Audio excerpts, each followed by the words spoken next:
Hello, class. So in this video, we're going to continue on section 4.7, L'Hopital's rule. In the previous videos, we saw that in order for us to use L'Hopital's rule, we just have to get our expression in the form such that we can take, when we take the limit at the top and the limit at the bottom, we get an indeterminate, which was either 0 over 0 or infinity over infinity. Okay. As we saw in the previous video, the only thing that might get in our way is that sometimes it's not obvious that an expression is in that form. Right? So we have to do some sort of algebra manipulation to get it into the correct form. Okay. So I did do one example in the last video where I did that. That was a very simple one. So now in these next videos, what we're going to do is we're going to be doing examples of forms that you can always rearrange so you get to the correct indeterminate. Okay, so it's going to be the idea. So there's 3 forms we're going to see, one per video, and then each time we're going to see the technique that you can use to get it to the right form so you can use L'Hopital's rule. Okay, so we're going to start with this example here. The limit as x approaches 1 from the left of 1 minus x times tangent of pi over 2 times x. Okay. So if we first were trying to evaluate this limit directly, what we would do is take the, instead of doing the limit of the product, take the product of the limits. So for example, we would do the limit as x approaches 1 from the left of 1 minus x times the limit as x approaches 1 from the left of, of tangent, so a tangent of pi over 2x. Okay. So let's see, this would work if both limits exist, right? So let's see what they are.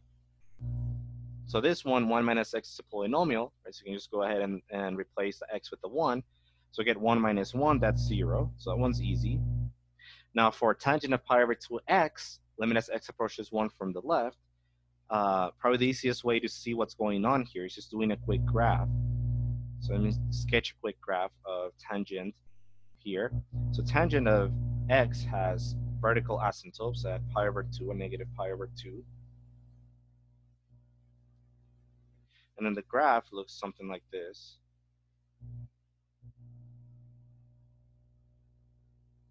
Okay. So notice that as x approaches 1 from the left, it's the same as pi over 2x approaching pi over 2 from the left. Okay. So what this limit is actually asking is, what's happening to tangent as x approaches pi over 2 from the left?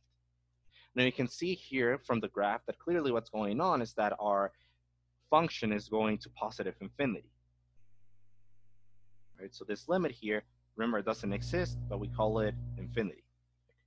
So here what we have, if we try to separate this, is we get 0 times infinity. Of course, this doesn't work because that's something that's undefined for us, but this points out one of the forms that we're going to be talking about. So whenever you have a form, and I name it 1, that's why I put a 1 there. Whenever you have a form 0 times infinity, there's always a trick you can use to rewrite it as either 0 over 0 or infinity over infinity, always. So what's the trick? The trick is you're going to take either one of these factors, right? So there's 2 things in the product. You're going to take one of them, whichever, doesn't matter. The only reason why it might matter is that one is going to be easier sometimes, usually, one factor is going to be easier to work with than the other. As remember, in the end, we're going to be taking derivatives. So that's one thing why you might choose one over the other. But what's the trick first? Let's say I'm going to go with tangent of pi over 2x because that's going to be the easiest one to work with in terms of taking the derivative. What you're going to do is any factor you choose, you're going to rewrite it like this. You're going to rewrite it as 1 over 1 divided by whatever factor you chose. So in this case, tangent of pi over 2x. Now notice this is the same because what are we doing? We're dividing 1 by a fraction, right? The fraction being 1 over tangent of pi over 2x. And if you remember from algebra, dividing by a fraction is the same as multiplying by the reciprocal. So this is the same as saying 1 times tangent of pi over 2x, which is tangent of pi over 2x. And this is the trick. Right? And it doesn't matter which factor you choose to do this. You could choose 1 over x, 1 minus x, and you write it as 1 divided by 1 minus x. Again, the only difference is that one might be easier than the other in terms of taking derivatives. Okay. So that's the whole trick. And now I'm going to show you how it works and why it gives us the correct form. Okay, so I'm just going to rewrite this with that there. So again, I haven't done any limits. I'm just going to rewrite it. So tangent pi over 2x, I'm going to rewrite it like this.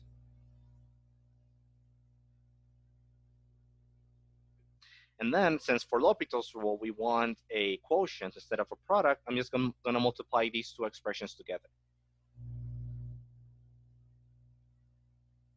So remember, for multiplying fractions, you multiply the numerators across and the denominators across. Right? So you will multiply 1 minus x times this, and then 1 times 1 divided by tangent of pi over 2x.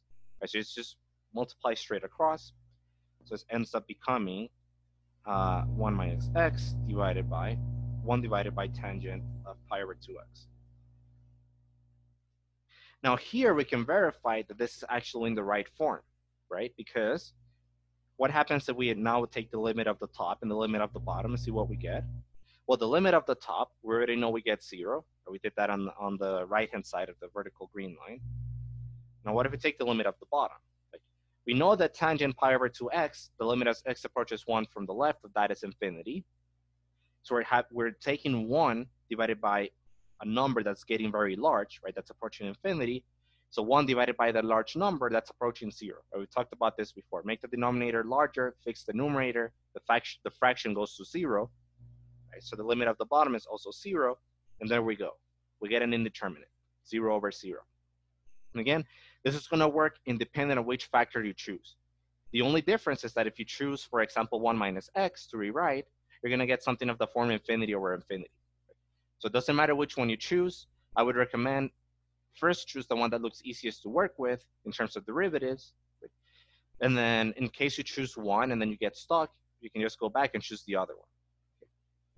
But that's basically the whole trick. So now let's go ahead and actually finish out the problem. Okay, so we rewrote this as the limit as x approaches 1 from the left of 1 minus x divided by 1 divided by tangent of pi over 2x. Now, before I take derivatives by L'Hopital's rule, I'm first going to rewrite this so it's a little bit easier. So remember that 1 minus tangent is the same as cotangent. So I'm just going to rewrite it like that. So 1 minus tangent becomes cotangent. Okay. Now, by L'Hopital's rule, we go ahead and take derivatives of the top and the bottom, and the limit is still the same.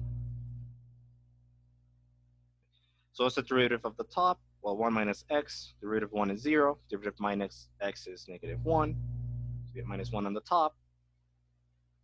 Now for cotangent pi over 2x, you need to use the chain rule. Right?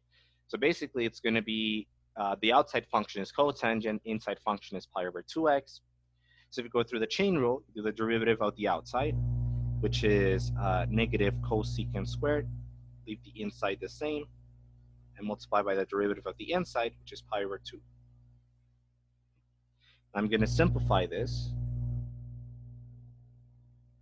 Now notice that we have a negative on the top and a negative on the bottom, so those cancel.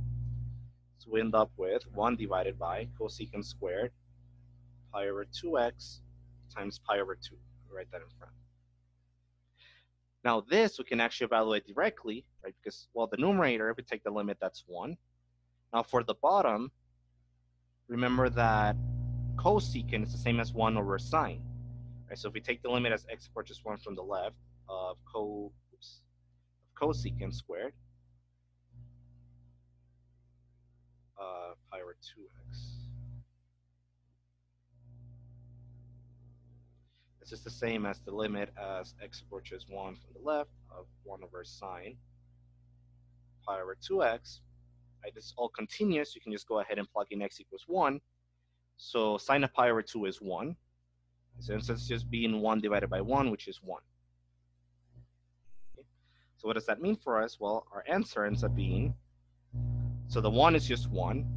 This limit is 1, and we have the extra pi over 2. So we get 1 divided by pi over 2, which is the same as 2 over pi. Now that work you should be able to do. It's you have to think a little bit like this trick of rewriting 1 over tangent as cotangent. You could have used the quotient rule as well, and it would have been fine. It would have been the same thing. The one thing to remember, though, is this. If you have a form 0 times infinity, you can always rewrite it as an indeterminate Just choose one of the factors, doesn't matter which one, and use this trick to rewrite it.